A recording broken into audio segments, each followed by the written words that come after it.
देखिए exit poll है, exact पोल नहीं है ये। हमने काफ़ी मर्तबा देखा क्या होता है, एग्जिट पोल के नतीजे कुछ दिखाते हैं लोग और है, चुनाव के नतीजे कुछ और आते हैं।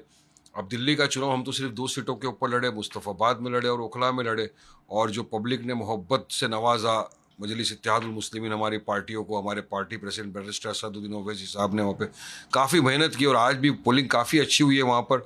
तो हमको भी ये मालूम पड़ रहा है कि इंशाअल्लाह ताला हमको यकीन है कि दिल्ली की जनताओं ने हमको मोहब्बत से नवाजा, दुआओं से नवाजा है, और जब रिजल्ट आएंगे 8 तारीख को तो हमारे दोनों कैंडिडेट इंशाअल्लाह बहुत अच्छी मार्जिन के साथ जीतेंगे इस मरतबा। अरविंद केजरीवाल लगातार आशंका जता रहे थे कि ईवीएम जो है वो 10% तक मैनिपुलेट हो सकता था, और ऐसे में अब जो एग्जिट पोल आ रहे हैं इसके बाद जो आशंका जता रहे थे वो कहीं ना कहीं सच होती हुई दिख रही है, ऐसा कैसा? ये लोग तो बहुत आशंका जताते हैं। अब आशंका जता के आपको एक्शन लेना चाहिए, मैं तो उस पर तो नहीं बोल सकता हूँ क्योंकि हम तो 2 सीटों पर लड़ रहे हैं। अब अरविंद केजरीवाल को ये भी सोचना चाहिए कि जो ओखला के उनके कैंडिडेट थे अमानुतुल्लाह, वो 5 बज गए, कल ख़त्म हो गया चुनाव प्रचार, और रात तक प्रचार कर रहे थे। हमारी पार्टी ने जाके इलेक्शन कमिश्नर को कंप्लेंट भी किया तो उसके खिलाफ तो कोई एक्शन नहीं लिया। अरविंद केजरीवाल को उसके खिलाफ भी एक्शन लेना चाहिए था, खुद के पार्टी के प्रत्याशी के। तो ये सारी चीज़ें, इसलिए अब पब्लिक का मैंडेट है। अब क्या होता है ईवीएम क्या नहीं होता है 8 तारीख के दिन अब सबको पता चल जाएगा क्या, लेकिन हमको यकीन है हम जीत रहे दिल्ली इस मरतबा। यूसीसी जो है वो पहले उत्तराखंड में लागू हुआ और अब गुजरात सरकार जो है यूसीसी लागू करने के लिए तैयारी कर रही है, और जल्द से जल्द ऐसा माना जा रहा है कि गुजरात में भी यूसीसी जो है लागू हो जाएगा।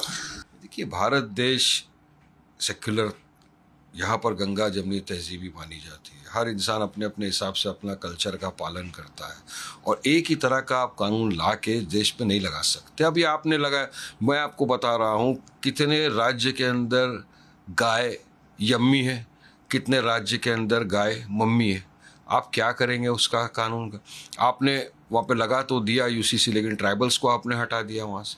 तो ये सिर्फ और सिर्फ मुसलमानों को परेशान करने के लिए इस तरह के कानून कायदा गवर्नमेंट बनाने की कोशिश कर रही है, लेकिन मुझे नहीं लगता कि यूसीसी कामयाब होगा, क्योंकि आप काफ़ी से गोवा के अंदर शादी का जो सिस्टम है वो अलग है, काफ़ी जगहों के ऊपर कल्चर अलग है। तो सारी चीज़ों को एक साथ लाना, ये इतने बड़े देश के अंदर जहाँ पे सेकुलरिज्म की हम मिसाल देते हैं, मल्टी कल्चर मल्टीलिंगुअल हमारा भारत देश है, तो वहाँ मैं समझता हूँ कि बराबर नहीं है। सरकार इसमें टोटल फेल हो जाएगी। तिरुमला टेम्पल मैनेजमेंट ने 18 जो कर्मचारी थे उनको गैर हिंदू कर्मचारी कहकर जो है उन्हें वहां से निकाल दिया, उनकी छुट्टी कर दी गई है। उन्होंने कहा है कि वेंकटेश्वर की पवित्रता का सवाल है, ये कहकर उन्हें निकाला गया। देखिए पवित्रता का सवाल है, अच्छी बात है। आपने जो 18 लोगों को निकाला वो नॉन प्रैक्टिसिंग हिंदूज थे, आपने उनको निकाल दिया, वो आपका लुकआउट। लेकिन वहीं पर जब वक्फ अमेंडमेंट बिल ये लोगों ने इंट्रोड्यूस किया है ना, उसके अंदर क्या बताया कि वक्फ के मैटर में 2 नॉन मुस्लिम आएंगे, सरकार की तरफ से वहाँ रहेंगे। तो ये आप संविधान का क्या उल्लंघन नहीं कर रहे? क्या एक तरफ तो आप इक्वालिटी की, संविधान तो इक्वालिटी की बात कर रहा है, एक तरफ सबका साथ सबका विकास की बात करो, दूसरी तरफ आप करो ठीक, हम करो तो ठीक नहीं। तो काफ़ी सारी चीज़ें हैं तिरुमल की जो ट्रस्ट के अंदर भी है, आपने निकाल दिया ना। आप नहीं चाहते कि किसी का इंटरफेरेंस हो, तो आप वक्फ के अंदर बाहर वाले को ला के, नॉन मुस्लिम को ला के क्यों इंटरफेयर कराना चाहते हो? इसलिए तो हम बोलते हैं कि जो वक्फ का कानून आ रहा है ये violation of article 14, 25, 26 of the constitution है। यह संवैधानिक है, इसमें बीजेपी और आरएसएस की नीयत में ही खोट है। ये वक्फ प्रॉपर्टी बचाने के लिए ये कानून नहीं ला रहे।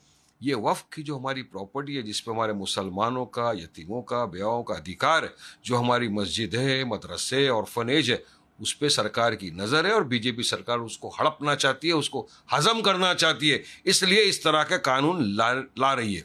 मगर हमने साफ कहा है कि हम 1 इंच भी हमारी मस्जिद का, मदरसे का अब नहीं देंगे। हम कानूनी लड़ाई लड़ेंगे, कोर्ट में जाएंगे, और संविधान ने हमको इजाज़त दिया प्रोटेस्ट करने का भी, तो पीसफुल प्रोटेस्ट भी करेंगे संविधान के दायरे में रहकर। मगर सरकार को अपनी मनमानी चलाने का कोई अधिकार नहीं है। संवैधानिक तौर से सरकार को काम करना चाहिए। ये टोटल धांधली और इस तरह की चीज़ें देश को नुकसान पहुंचाने वाला काम है। ये सरकार बीजेपी की सरकार पूरे देश को 1980s 90s के एराज में ले जाना चाहती है, अराजकता फैलाना चाहती है। और कोई भी मुसलमान देश का जो है उसने ये वक्फ का जो नया बिल है उसको सपोर्ट नहीं किया है, सब इसके विरोध में है। तो सरकार को विचार करना चाहिए और इस तरह के कायदे कानून लाना नहीं चाहिए ताकि देश में मोहब्बत बनी रहे, भाईचारा बना रहे।